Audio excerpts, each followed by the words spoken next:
എല്ലാ നാട്ടിലും ഇങ്ങനെ ഒരാളുണ്ടാവും. അതായത് രണ്ട് പേര് വഴക്ക് കൂടുന്ന കണ്ടാൽ അതവിടെ പോയിട്ട് ആ പ്രശ്നം സോൾവ് ചെയ്യുന്നതിന് പകരം, അതായത് സമാധാനപരമായിട്ട് ഒത്തുതീർപ്പാക്കുന്നതിന് പകരം അവിടെ പോയിട്ട് ഇങ്ങനെ കാണിച്ച് അതായത് ഏഷണി കൂട്ടി അല്ലെ ആ പ്രശ്നം ഒന്നും കൂടെ ഭീകരമാക്കും. നമ്മൾ പറയുകയാണെങ്കിൽ പറയും എന്താണ്, എരിതീയിൽ എണ്ണ ഒഴിക്കുക അല്ലെ, എരിതീയിൽ എണ്ണ ഒഴിക്കുക. അതായത് എരിയുന്ന തീയിൽ നമ്മൾ എണ്ണ ഒഴിച്ച് എന്ത് ചെയ്യും, അത് ആളിക്കത്തും, ഒന്നുകൂടെ പ്രശ്നമാവും അല്ലെ. അതുപോലെ നമ്മൾ എപ്പോഴും അതിനെ യൂസ് ചെയ്യുന്ന ഒരു ഫ്രേസ് ആണ് don't add fuel to the fire. Don't add fuel. Fuel എന്ന് പറഞ്ഞാൽ ഇവിടെ എണ്ണ ഉദ്ദേശിക്കുന്നത് അല്ലെ. ഡോണ്ട് ആഡ് ഫ്യൂവൽ, അതായത് ഫ്യൂവൽ ആഡ് ചെയ്യുക എവിടെ, ടു ദ ഫയർ, തീയിലേക്ക് ആഡ് ചെയ്യരുത് അല്ലെ, എരുതിയിൽ എണ്ണ ഒഴിക്കരുത് എന്ന അർത്ഥം അല്ലെ. അപ്പൊ അതിന് നമുക്ക് വേറെ ഏതൊക്കെ രീതിയിൽ പറയാം എന്നാണ് നമ്മൾ ഇന്ന് നോക്കുന്നത്. അപ്പോൾ കാര്യങ്ങൾ കൂടുതൽ വഷളാക്കരുത് എന്ന് പറയാൻ നമുക്ക് പറയാം ഡോണ്ട് മേക്ക് മാറ്റേഴ്സ് വേഴ്സ് എന്ന് പറയാം. Don't make matters worse.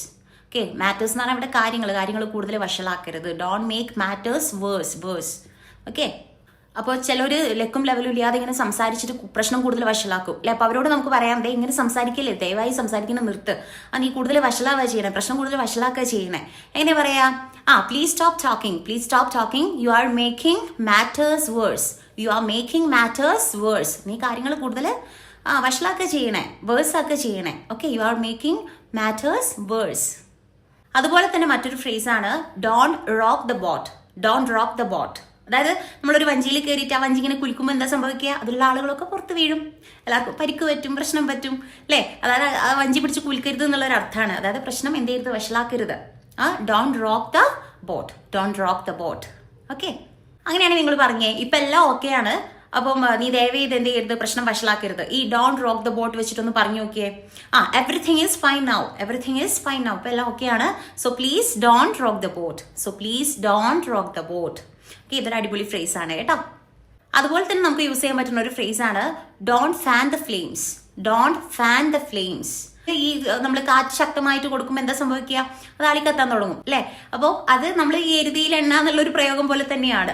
Okay, അതുപോലെ നമുക്ക് യൂസ് ചെയ്യാൻ പറ്റുന്ന ഒരു പ്രയോഗമാണ് ഡോണ്ട് ഫാൻ ദ ഫ്ലെയിംസ്. എന്നിട്ട് പറഞ്ഞേ, don't fan the flames. His angry words only fanned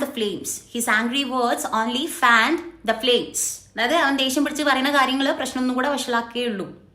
okay, അപ്പൊ don't add fuel to the fire എന്ന് പറയുന്നതിന് പകരം നമ്മൾ ഇപ്പൊ ഏതൊക്കെ പഠിച്ചു, ഡോണ്ട് മേക്ക് മാറ്റേഴ്സ് വേഴ്സ്. അതായത് മേക്ക് മാറ്റേഴ്സ് വേഴ്സ്, അതിന്റെ കൂടെ ഡോണ്ട് ചേർക്കുമ്പോൾ വഷളാക്കരുത് എന്ന് വരും. ഓക്കെ, പിന്നെ എന്താണ്, rock the boat. Okay, rock the boat. പിന്നെ മൂന്നാമത് നമ്മൾ ലാസ്റ്റ് ഇപ്പൊ പഠിച്ചേക്കുന്നത് എന്താണ്, ഫാൻ ദ ഫ്ലെയിംസ്. ഓക്കെ, നിങ്ങൾ ഇതിലെല്ലാം പഠിക്കൊന്നും വേണ്ട, ഏതെങ്കിലും ഒന്ന് ഓർത്ത് വെച്ചാൽ മതി കേട്ടോ. അതായത് നമ്മൾ സാധാരണ പറയുന്ന don't add fuel to the ഫയറിന് പകരം ഇതിൽ ഏതെങ്കിലും ഒന്ന് മനസ്സിലവിടെ വെച്ചോളൂ കേട്ടോ. ആൻഡ് നിങ്ങൾക്ക് ഇതിൽ ഏറ്റവും ഇഷ്ടമായത് ഏതാണെന്ന് കൂടെ ഒന്ന് വന്നിട്ട് കമന്റ് ചെയ്തേക്ക് കേട്ടോ.